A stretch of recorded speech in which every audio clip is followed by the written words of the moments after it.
ইন্নাল্লাহা ইয়া'মুরুকুম বিল আদলি ওয়াল ইহসান ওয়া ইতা'i যিল কুরবা ওয়া ইয়ানহা 'আনিল ফাহশা'i ওয়াল মুনকারি ওয়াল বাগই ইয়া'iদুকুম লা'আল্লাকুম তাযাক্কারুন ফাযকুরুনি আযকুরুকুম ওয়াশকুরু লি ওয়া লা তাকফুরুন। দাঁড়ান। প্রতি জুমায় আমরা এই শব্দগুলো শুনে থাকি, কখনো কি ভেবে দেখেছি এই শব্দগুলোর অর্থ কি? খতিব সাহেব কি বলতে চান?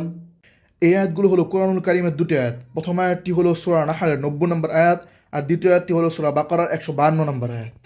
প্রথম আয়াতটি রয়েছে দুটি অংশ। প্রথম অংশটিতে আল্লাহ তাআলা 3টি আদেশ এবং 3টি নিষেধকে নির্দেশ করা হচ্ছে, আর দ্বিতীয় আয়াতটিতে তার কারণ বর্ণনা করা হচ্ছে। প্রথম আয়াতের অংশটি হলো ইন্নাল্লাহা ইয়া'মুরু বিল আদলি ওয়াল ইহসান ওয়া ইতা'i যিল কুরবা ওয়া ইয়ানহা 'আনিল ফাহশাই ওয়াল মুনকারি ওয়াল বাগই, অর্থাৎ আল্লাহ তাআলা তোমাদের আদেশ দিচ্ছেন আদল, ইনসাফের, ওয়াল ইহসান, সদাচারের, ওয়া ইতা'i যিল কুরবা এবং আত্মীয়তার হক দিয়ে দেওয়ার। আর 3টি নিষেধ হলো আনিল ফাহশা, অর্থাৎ তিনি তোমাদেরকে নিষেধ করছেন অশ্লীলতা থেকে, ওয়াল মুনকার, পাপাচার থেকে, ওয়াল বাগ, সীমালঙ্ঘন অর্থাৎ জুলুম থেকে। দ্বিতীয় অংশটি হচ্ছে ইয়াইদুকুম লাআল্লাকুম তাযাক্কারুন, তিনি তোমাদেরকে এই উপদেশ দিচ্ছেন যাতে তোমরা এই উপদেশ গ্রহণ করো, অর্থাৎ গ্রহণ করে আমল করো।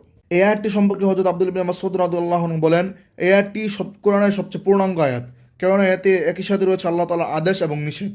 এই আয়াতের গুরুত্ব এতই যে হযরত ওমর ইবনে আব্দুল আজিজ রাহমাতুল্লাহি আলাইহি তিনি প্রতি খুতবার শেষে এই আয়াতগুলো তেলাওয়াত করতেন।